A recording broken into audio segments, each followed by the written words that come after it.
who's the better Jack Reacher, Tom Cruise or Alan Richardson? And it's a movie versus a TV show, which makes both of them different, but I'm going to tell you who's better anyway. So first we're going to start off who is more accurate by the book. And if you look who's more accurate by the book, it's Alan, because it says that he's supposed to be 6'5" and 250 pounds.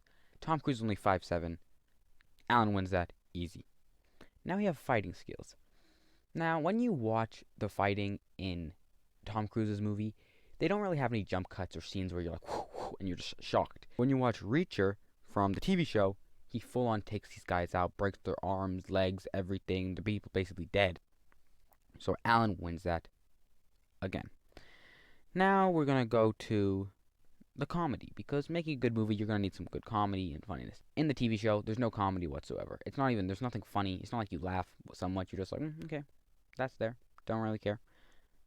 But in the movie, there's somewhat comedy, because his whole character is just like, yo, I'm better than you. I'm Sandy. So was I, last week, on a beach in Florida. I know it's kind of cringy, but it's still funny. So Tom wins that. Now we have their story. Both these movies are not shocking storyline where you're like shocked, mystery, it shocks everything about you. It's kind of just there. They're not amazing movies. It's just TV show and the movie don't really change anything whatsoever. But we're still going to decide who's better. So quick thing, with the TV show, he goes to Margaret because his brother tells him to. His brother's dead. He's sad. Basically goes on a revenge journey. Finds out that the richest guy in town, which is named Klein, is the bad guy. The Klein's son kills his father, takes over the business. The bad stuff they're doing is printing money for the South Americans, and then they stop them.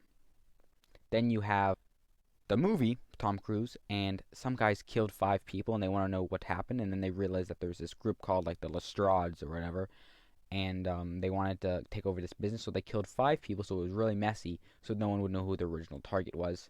Jack Reacher comes for no reason, looks around, realizes that James Barr isn't the one that did it, and then he basically stops the bad guys with the help of this amazing old guy. Now Tom wins that. Now we have the love interests. Roscoe and Helen. Now, Helen's not really a love interest for Tom because he doesn't really care about a woman in the slightest way. He sees her, he doesn't really care. Her character is basically just stays there and then just disobeys him and gets caught, and she's just like the damsel in distress that he's supposed to save but doesn't really care about. And then you have Roscoe. Now, Roscoe's character is just anger. You know, she's smart, she's strong, she can shoot stuff, but she gets angry because she has anger management skills that she just can't manage. But still, her character is more developed, and Helen is just there. So Roscoe wins that. Now we have the detective. There's Emerson versus Oscar. Now, Emerson is just a bad guy. He's the twist villain. He's basically Hans from Frozen. And then you got Oscar, and Oscar's just like the lonely frog from the reading books or whatever. He's just there. He's sad because his book. Even though Oscar has some more storyline because there's a show, as I said, more character development, Alan's show definitely wins. Now we have the villain. Now the villain, there's 2 villains usually in each of these, but the main villain is Klein's son. Klein's son's really, really irritating. You know, he's like, he's just irritating. He's like a flippin' 2-year-old that thinks he has the power of the world.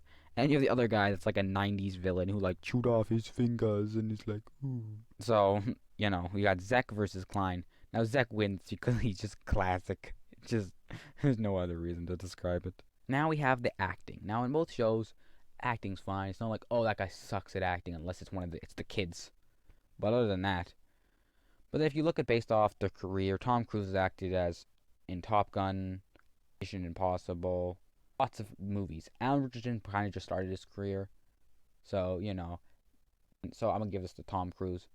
So overall, I think that Tom Cruise is the better Jack Reacher, even though both of these movies are not amazing. I like Tom Cruise because he has more of a classic feel, even though he might not fit the book as well.